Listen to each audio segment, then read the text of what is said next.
I remember being 20 years old, going to a church with a Korean family when I was trying to return to my faith after I failed a million times.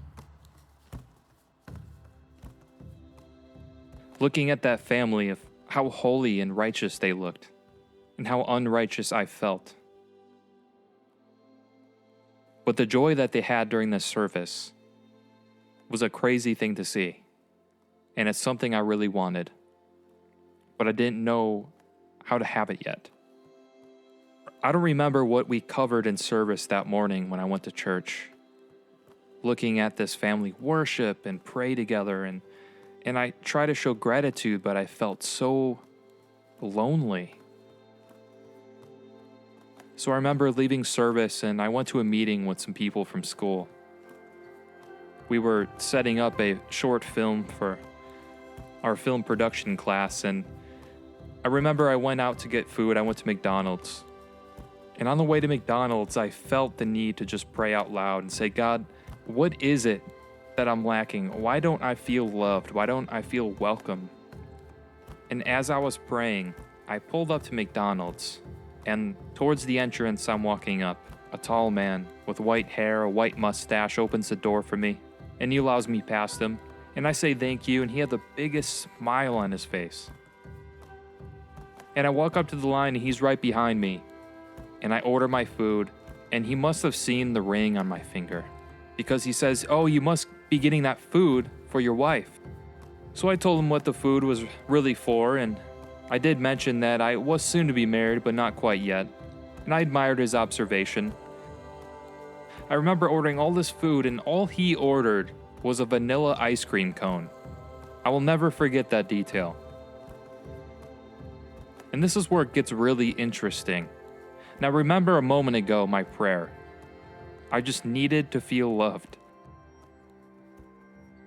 Now I don't remember the entire dialogue, but I do remember telling him that the food I got was for myself and some buddies back at school.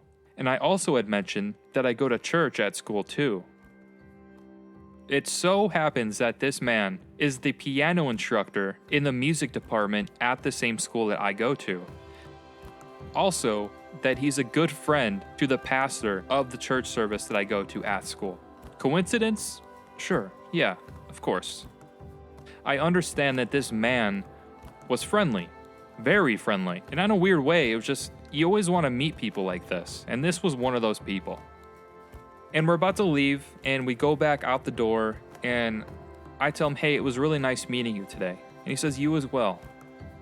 And then he looks me in the eyes, serious, and he says, I just want to let you know, I love you.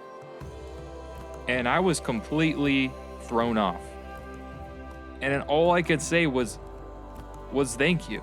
And I was sort of speechless.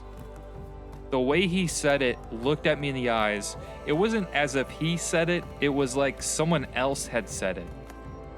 And all I could think was that prayer I had before walking to that McDonald's. And what was even stranger is that this man walks out the door, eating his ice cream cone, and just walks away down the road. He didn't even drive to McDonald's. He just walks down, away from the parking lot, looking up at the sky. And I could have sworn he was an angel. But it really started having me look up instead of down, looking at God for any time I need him most. This was at a time in my life where I had to learn who Jesus was on my own, at my own pace. And I was right in the middle of that. And it gets better because throughout the rest of my career at college, I actually met him again in the hallway. And he actually became a friend of mine. We would exchange prayers. And if we ever had a prayer request, we would let each other know. And that was our friendship. I haven't seen him in years because I graduated, but I always think of him. He caught me at a moment of my worst, and I thank God for him. The kindness of Jesus Christ can happen through his Holy Spirit.